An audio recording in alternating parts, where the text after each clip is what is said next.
জুলাই ফাউন্ডেশনের অতীতের যে কার্যক্রম রয়েছে, আপনারা জানেন যে সেখানে একটা বড় অঙ্কের একটা ফান্ড সরকারের তরফ থেকে দেওয়া হয়েছিল। তো সেগুলা ঠিকমতো অ্যাপ্রোপ্রিয়েটলি ইউজ করা হয়েছে কিনা এই বিষয়গুলো জানতে চেয়েছেন। জুলাই অভ্যুত্থানে যারা আহত তাদের চিকিৎসা, তাদের পুনর্বাসন, তাদের পরিবারের সদস্যদের আপনার শিক্ষা সহ বিভিন্ন যে ভাতার বিষয়, সেই বিষয়গুলি উনি খোঁজ খবর নিয়েছেন। জুলাই ফাউন্ডেশনের অতীতের যে কার্যক্রম রয়েছে, আপনারা জানেন যে সেখানে একটা বড় অঙ্কের একটা ফান্ড সরকারের তরফ থেকে দেওয়া হয়েছিল। তো সেগুলা ঠিকমতো অ্যাপ্রোপ্রিয়েটলি ইউজ করা হয়েছে কিনা এই বিষয়গুলো জানতে চেয়েছেন। এবং সামনের দিনে যে জুলাই অভ্যুত্থানে যারা আহত হয়েছেন, শহীদ পরিবার রয়েছেন, তাদের পুনর্বাসনের বিষয়টি সিরিয়াসলি যে সরকার দেখছে, সেই বিষয়ে আজকে অনারেবল প্রাইম মিনিস্টার আমাদেরকে ডেকেছিলেন।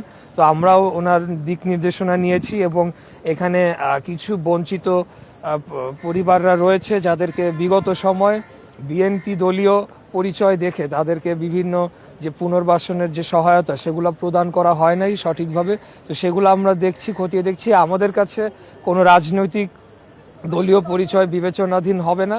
যারাই আহত, যারাই শহীদ, যারাই বিগত এই আন্দোলনে তাদের আত্মত্যাগ করেছেন, তাদেরকে পুনর্বাসন করা, তাদের চিকিৎসা নিশ্চিত করা এবং শহীদ পরিবারদের পুনর্বাসন করা, তাদের যে প্রাপ্য ভাতা, এগুলো যাতে সঠিকভাবে তারা পায় সেটি নিশ্চিত করার জন্য আমরা কাজ করে যাব। Thank you.